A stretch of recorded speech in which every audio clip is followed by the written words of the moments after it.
If you love traditional Christmas with a sweet vintage spin, you are going to love watching how easy it is to create this merry candy cane frame. I'm Chris Hoy, and today we are painting one of my brand new designs, and I have to tell you, I absolutely love this sweet little set of three. They are only 5 inches, but they are packed with vintage charm, layer details, chunky sparkle, and so much personality.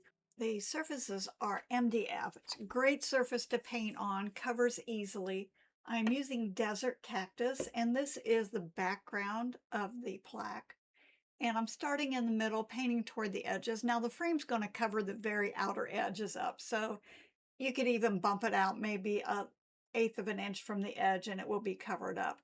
Just want to make sure you don't drip paint down the side edges. Once it's dry, I have this cute little Merry Christmas stencil. I love this stencil. It's a nice background.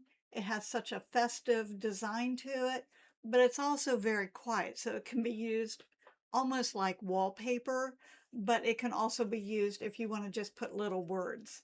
I'm using bleached sand and my number 4 Spectacular stencil brush.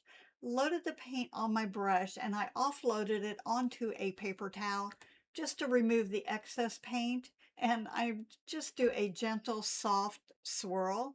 I don't want this really dark and heavy. I want to lean a little bit more toward the vintage. And you can see how it just makes such a nice design. I do anchor it down with a piece of painter's tape just to keep it from moving around. If the stencil slips, the stenciling is not going to be clean and crisp. And I don't go all the way to the edges because, again, the frame is going to be there and it will cover that up.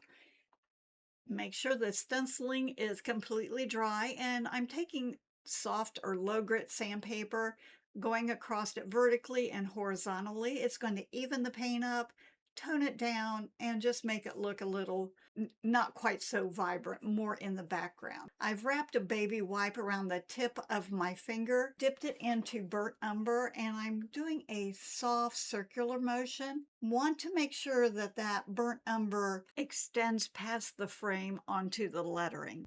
And this is a great way to add aging and still keep those colors very soft. Added it in the corners, evening it up across the center. Some areas are a little too dark. I can tone them down. I love to use a cosmetic sponge to add paint to a skinny, narrow surface. The sponge is dense. It's flat on the bottom.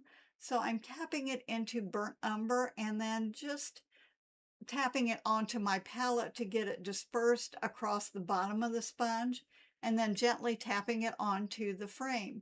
It will keep those edges nice and clean. Now for the distressing or the aging. This is a great way to add the chipped paint effect. I'm sliding the flat of my palette knife through a very thin puddle of bleached sand on my palette. Just takes a minimal amount of paint, and then I'm scooting it lightly across the frame, and I'm going in the direction of the frame. 2 light coats will be so much better than 1 heavy coat, and you can see how the second coat brings more of the brightness, whiteness to the frame, but I'm still getting that chipped paint effect. Every time I do this, I'm always so amazed at the results. They just look so impressive. And now I'm just going over it very gently, very lightly with sandpaper just to tone it down and even it up a little heavier on the outer edges. Loading the toe of my 3/8 inch angle with thinned burnt umber, and you can see how far I can pull that paint, which means it has a lot of moisture in it, and I can just scoot it around the outer edge. Where I have sanded, it's going to grab the paint just a little bit heavier, but it will float out very softly with all the water. Don't overdo it. You can always go back and add a second coat if it's needed, but just keep that brush moving, a lot of moisture on it, float it out, keep that frame bright with just that hint of aging. Wanted to add just a teeny bit of color around the inner edge, and this is mostly going to grab on those areas that were lightly sanded. Base coating the candy cane with bleached sand, And I'm a little bit careful. I don't want the paint to drip down the side edges. So you can see, start in the middle and just pull it to the outer edges. Using a number 6 flat and loading Santa red on the brush. I don't trace the lines on, I just use the curve of my wrist to add those stripes on. Now when you get in the crook of the candy cane, you have to narrow that bottom edge. So I start out on the flat of my brush and just pull that in. And this will be softly distressed, so it doesn't have to be perfect. I always think when I'm doing these, it doesn't look very good, but after I get finished, I think, yeah, that ends up really nice. So don't worry if your lines are crooked or not even, it will work out. Use my 18-aught Epic script liner. Now I did thin the paint down just a little bit so it flows on nice and smooth. Reload often if your brush drags. You just don't have enough water in your brush to make that paint flow across the surface. After it is dry, I'm just taking the sanding tool and I'm doing the outer edges, not really going across. I have my little sanding tool at an angle and just going around those outer edges. Loading my 3/8 inch angle with burnt umber. And you can see the continuity that pulls the frame with the burnt umber and the background with the burnt umber, putting it also on the candy cane. Not only does it connect all of the pieces, but it also creates a quiet dimension. Loaded my Epic script liner with Snow White, and I'm just pulling a line right down the center of that candy cane. Wow, this is one instance where a little bit of paint makes a big difference. Look at that candy cane. It just looks sparkling and rounded and perfect. I glued everything in place with Aleene's tacky glue. I wanted to put some holly leaves on it, and I have this little cluster, but they were bright and gaudy, so I decided I would just paint them. So if you have greenery or berries, but they're not the right color, not a problem. Just pick up your brush, give them a coat of paint, make sure it dries really well. I did add a little bit of plantation pine shading on those just to give a little more color to them. And I will glue this onto the candy cane.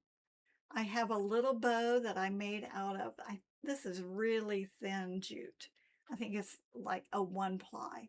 And I'm using hot glue to glue this on. It just works instantly. With the pieces and the frame, I want to use tacky glue because that holds it permanently. And I did add a little berry at the base of the bow and the holly leaves to fill in that little empty spot. Love how that turned out. Just clipped some little pieces of greenery and I'm going to hot glue those on in the corner. Add a few little berries.